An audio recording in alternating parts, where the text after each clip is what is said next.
Tomorrow marks 1 year since the deadly January 6th insurrection, when the pro-Trump mob stormed the Capitol and ransacked halls of Congress.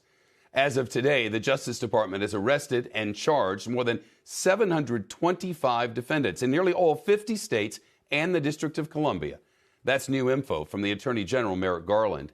In a speech today, he pledged to prosecute everyone responsible for the riot.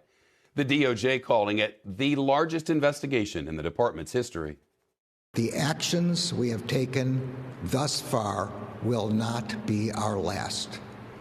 The Justice Department remains committed to holding all January 6 perpetrators at any level accountable under law, whether they were present that day or were otherwise criminally responsible for the assault on our democracy. Meantime, Congress is looking at new laws to prevent and protect against election coups, with less than 3 years to go until the next presidential election. NBC's Sahil Kapoor has more on that. But first, let's bring in John Flannery. He's a former federal prosecutor who was a special counsel for the Senate Judiciary Committee.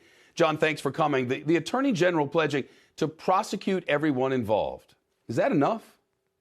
It's not enough because, we have thoughts and prayers in 8 different variations, but we don't have any action. This is 1 year after they charged the Senate and the House that people died, that they were going to hang the vice president, and that they were going to kidnap the Speaker of the House. And not a thing has been done about the people who planned it and profited from it in the White House or on the Hill.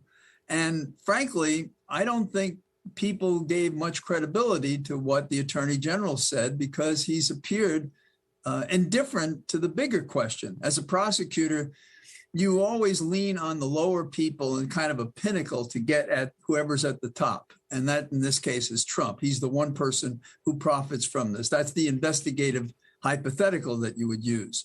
And not a single person's been interviewed, not even Navarro, who's just made a splash the last couple of days, or Bannon, or any of these people. That's just sloppy investigative work, and it's hard to credit. Well, you spoke of the inverted pyramid. I didn't mean to interrupt. There's a long satellite delay, and I apologize for it. But you mentioned they've interviewed a lot of people at what would be the lower level. Next would be those who had communications with those. They've asked for cooperation from one journalist that I know of. So are they not just working way up their pyramid, or were you advising the Attorney General? What would your advice be about the next step here?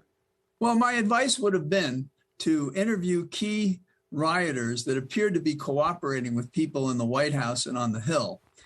And once you make a deal with someone and prosecute them, they don't have any advantage to cooperate against somebody higher up.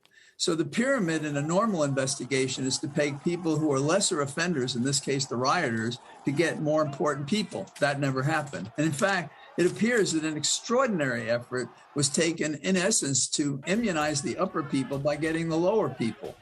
Now, we have an amazing thing here, because in this investigation, and I always said as a prosecutor, you don't catch the geniuses. These people talk about what they did. They have papers about it, and it's all over. So this is an easier investigation, even a year later when the trails are cold. And there's just no excuse for it. There's almost nothing more important than protecting the democracy against autocrats who would defy our laws and take over the Congress.